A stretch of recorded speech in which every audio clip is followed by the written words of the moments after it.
अस्सलाम वालेकुम। जब हम कोई मेडिसिन लेते हैं, चाहे वो ओरल तरीके से ली जाए यानी कि मुंह के रास्ते या फिर इंजेक्शन के ज़रिए से, तो ये मेडिसिन हमारी बॉडी में एक ख़ास तरीके से एब्जॉर्ब होती हैं। आज की इस वीडियो में हम यही जानने की कोशिश करेंगे कि मेडिकेशन हमारी बॉडी में कैसे एब्जॉर्ब होती हैं और हमें कैसे ठीक करती हैं। मेडिकेशन एब्जॉर्प्शन असल में ड्रग लेने के बाद से ब्लड में शामिल होने तक के सफ़र को कहा जाता है। जो ड्रग हम मुंह के ज़रिए लेते हैं वो या तो स्टमक की लाइनिंग में मौजूद एपिथेलियल सेल से एब्जॉर्ब होना शुरू होती है या फिर स्मॉल इंटेस्टाइन में पहुंचने के बाद। ज़्यादातर ओरल ड्रग्स स्मॉल इंटेस्टाइन से ही एब्जॉर्ब होती हैं। स्मॉल इंटेस्टाइन से एब्जॉर्ब होते हुए oral drug portal venous system के थ्रू सबसे पहले लिवर में पहुंचती है। हमारे लिवर का एक फंक्शन ये भी होता है कि ये हार्मफुल ड्रग्स और केमिकल्स को डिटॉक्सिफाई करके बॉडी से रिमूव करता है। यही काम लिवर ओरल ड्रग के साथ भी करता है, यानी हमारा लिवर एब्जॉर्ब हुई ड्रग को इनएक्टिव करके बाइल में रिमूव होने के लिए स्टोर कर देता है। लेकिन स्टिल बहुत सारे ड्रग के मॉलिक्यूल्स लिवर डिटॉक्सिफिकेशन से बचकर ब्लड में शामिल हो जाते हैं, जहां से फिर ये ड्रग मॉलिक्यूल्स टारगेट सेल्स और ऑर्गन्स तक पहुंचकर हमें ट्रीट करते हैं। ओरल ड्रग लेने का एक इशू ये भी होता है कि ये ड्रग ब्लड तक एकदम से नहीं पहुंचती, बल्कि ब्लड में शामिल होने के लिए कम से कम आधा घंटा ले लेती है।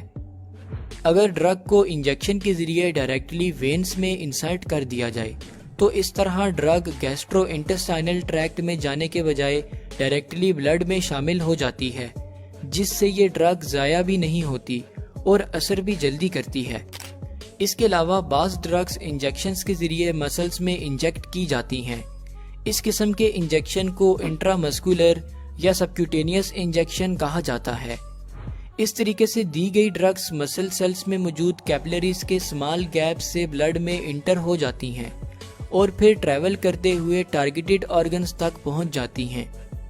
हर डिजीज और कंडीशन के हिसाब से ड्रग्स को एडमिनिस्टर करने का अपना तरीका होता है, यानी बाज़ ड्रग्स ऐसी होती हैं जो हमारे स्टमक को नुकसान दे सकती हैं, इसलिए उन ड्रग्स के ऊपर टेरा कोटिंग की जाती है, जिससे ये ड्रग स्टमक में डिसॉल्व नहीं हो पाती और स्मॉल इंटेस्टाइन में जाकर डिसॉल्व होना शुरू होती हैं। इसके अलावा बाज़ ड्रग्स ऐसी होती हैं जिनकी हमारी बॉडी को ज़्यादा टाइम के लिए ज़रूरत होती है, इसलिए ऐसी ड्रग्स को ऐसे बनाया जाता है कि ये ड्रग्स स्लोली डिसॉल्व होकर लंबे टाइम के लिए हमारी बॉडी में मौजूद रहती हैं। इसके बरक्स अगर कोई ड्रग ऐसी हो जो लिवर से डिटॉक्सिफाई हो जाती हो, तो ऐसी ड्रग्स को इंजेक्शन के जरिए बॉडी में भेजा जाता है ताकि ड्रग की बायो अवेलेबिलिटी 100% रहे। बायो अवेलेबिलिटी हमारे ब्लड में ड्रग के एब्जॉर्ब होने की सलाहियत को कहा जाता है। ओरल ड्रग्स की बायो अवेलेबिलिटी कम होती है क्योंकि ये ड्रग्स लिवर में थोड़ी बहुत ज़ाया हो जाती हैं। चलें अब उन फैक्टर्स को देखते हैं जो ड्रग्स एब्जॉर्प्शन में असरअंदाज होते हैं। नंबर 1, रेट ऑफ डिसोल्यूशन, यानी कि जो ड्रग बॉडी में जाने के बाद जितनी जल्दी डिसॉल्व होगी वो उतनी जल्दी ब्लड में एब्जॉर्ब होगी। इसलिए ऐसी ओरल ड्रग्स जिनको बॉडी के ब्लड स्ट्रीम में जल्दी पहुंचाना होता है, उन्हें ऐसे बनाया जाता है कि वो जल्दी से जल्दी बॉडी में डिसॉल्व हो जाएं। नंबर 2, सरफेस एरिया, जैसा कि स्टमक लाइनिंग सेल्स का सरफेस एरिया इंटेस्टाइन लाइनिंग के सेल्स की निस्बत कम होता है, इसलिए स्टमक में ड्रग की एब्जॉर्प्शन स्मॉल इंटेस्टाइन के मुकाबले में कम होती है, यानी सरफेस एरिया जितना ज़्यादा होगा उतनी ज़्यादा और जल्दी ड्रग की एब्जॉर्प्शन होगी। नंबर 3, ब्लड फ्लो, इसके अलावा कुछ ड्रग्स ब्लड में शामिल होने के बाद जल्दी टारगेटेड सेल्स में एब्जॉर्ब हो जाती हैं, जबकि कुछ ड्रग्स स्लोली टारगेटेड सेल्स में दाखिल होती हैं। इसलिए ऐसी ड्रग्स जो ब्लड से ज़्यादा जल्दी सेल्स में जाती हैं, ऐसी ड्रग्स ज़्यादा जल्दी एब्जॉर्ब होने की सलाहियत रखती हैं। नंबर 4, लिपिड सॉल्युबिलिटी, ड्रग्स को ऐसा बनाया जाता है कि वो जल्दी से सेल्स में इंटर हो सकें।